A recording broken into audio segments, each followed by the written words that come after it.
Naomba niache kwanza.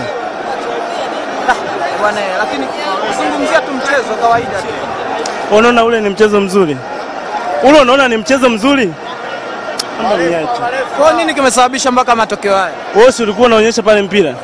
Wewe si ulikuwa unaonyesha? Msipende watu tuanze kuongea vitu ambavyo vilikuwa viko hadharani. Kwanza kabla mpira sisi tukishajua kwamba matokeo labda usilie basi, elezea labda kilichotokea.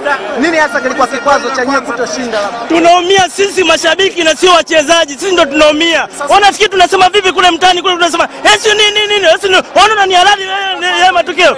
Ona ni halali. Haya, Tatizo liko nini zaidi? Tatizo nini? Ile nyekundu ni halali. Mbona nini Bobana amekubali ile nyekundu tujasema? Mbona Bobana amekubali ile nyekundu anampa kadi ya njano? Ile ni halali. Marefa ndio maana marefa anafukuza kazi kwa sababu hawako makini na kazi. Hiyo ni halali, hiyo ni halali kweli. Sisi tunaumia wachezaji, sisi mashabiki ndio tunaumia, lakini sio wachezaji. Lakini sababu ya nyekundu ni hujuma. Staki. Naomba niache, ni hujuma. Labda kwa nini hamkushinda magoli refa ya Qatar? Kwa sababu washajua, kila saa tukishafika pale karibu na langoni, refa ananyosha kibendera. Tukishafika karibu na langoni, lazima ananyosha kibendera. Ni ungwana, ni halali. Ni halali hiyo.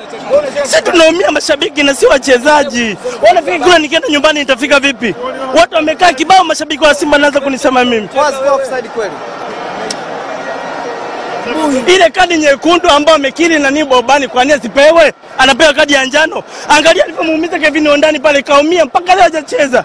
Mnafanyia hujuma. Akijatosha mashabiki wa Simba pale wamekaa wale wa kupiga ngoma, sisi tunakuja kukaa hapa mnatupiga vita. Tunafukuza sisi tuko kimya. Cha msingi wana mmoja ni mchezaji, je, mnaangalia maskari wapo?